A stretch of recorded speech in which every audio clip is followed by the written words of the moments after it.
have a dream of making a six-figure income in real estate? Almost every new licensee I speak with has this dream. And why not? The licensing requirements and cost of entry are low compared to other business startups. I'm from the school of thought that if there's no pain, there's no gain. And what I mean by that is, on average, it takes 2 to 3 years for a startup business to reach profitability. And it's fair to say that most business startups make an upfront investment where they feel the financial impact that drives them to grow.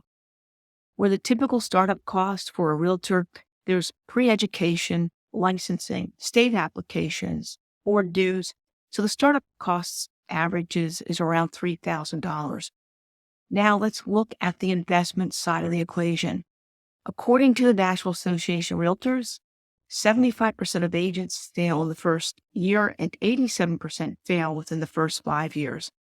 When you compare that to the Bureau of Labor Statistics on new business startups, 20% of new businesses fail in the first 2 years and 45% fail in the first 5 years. The typical startup cost for small businesses is between $3,000 and $40,000. So why is the success rate so much lower for a realtor? We talked about the failure rate of realtors. Let's focus on the success rate. What are the 13% of realtors doing that make it past the first 5 years? We'll go back to the comment I made about no pain, no gain. I think it begins with the upfront investment and barrier to entry being relatively low, which creates a mindset of value before the agent enters the business. Here's where many agents miss the mark and why they're not a part of the 13% success rate. Number one, realtors don't treat their business as a business. Like any other new business, realtors should have a startup plan defining their mission with a business plan that maps out their path to success and the action steps required to meet their goals.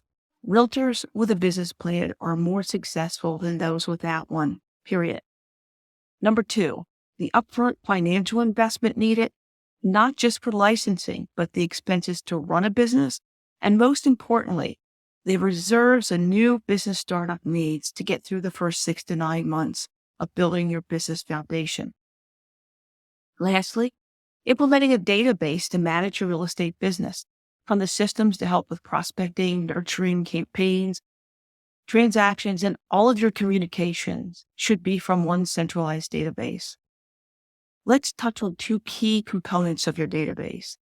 Understanding the value of lead generation versus lead nurturing. Both are important, but knowing the difference between the two is essential. And how to manage your lead generation and lead nurturing is crucial to your long-term success of your business.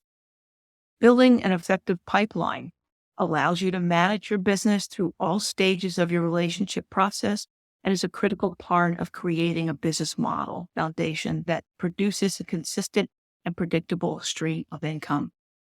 Let's take the lead generation and lead nurturing one step deeper.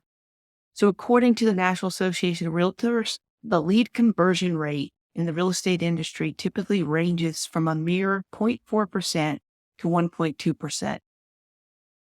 To put that in perspective, this means that for every 1,000 leads sourced, only 4 to 12 will convert to closed transactions.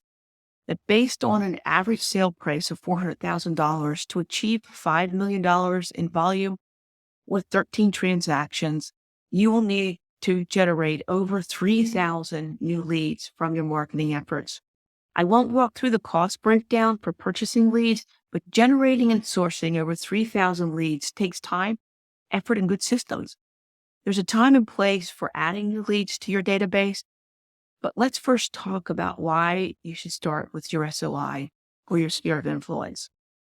So according to the National Association of Realtors, successful agents get 64% of their business from their database.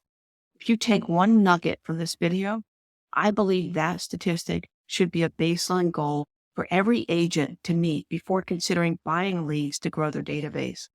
Why do I say this? The success rate of selling to someone you know is 60 to 70% versus 5 to 20% for new customers. Good systems in place, the average conversion rate on your database is 12%. So that's exponentially higher than a conversion rate of 1.2% for new leads.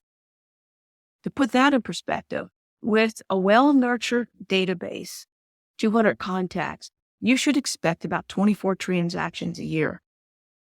That's not bad.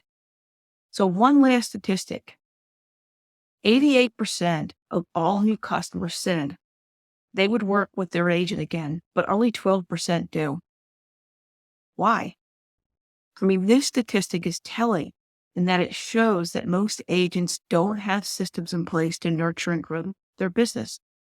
Your sphere of influence, or your SOI, is a gold mine of connections, friends, family, colleagues, and acquaintances that already know, like, and trust you.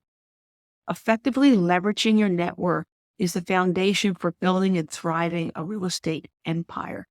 If you'd like to learn more about building a foundation for growth and profitability in your business, click below to set up a quick call, or check out our upcoming workshops and masterclasses. Our productivity challenge will be in January. We haven't confirmed the day in January with our coaching partner, but you can click below to pre-register. The monthly masterclasses are 2-hour focus sessions that are scheduled in 2024, and they are meant to be more intimate, where you'll have an opportunity to ask questions and get help setting up your brand for success. So don't wait to register for these workshops. They fill quickly, and there's a 15-seat limit. I look forward to seeing you in 2024.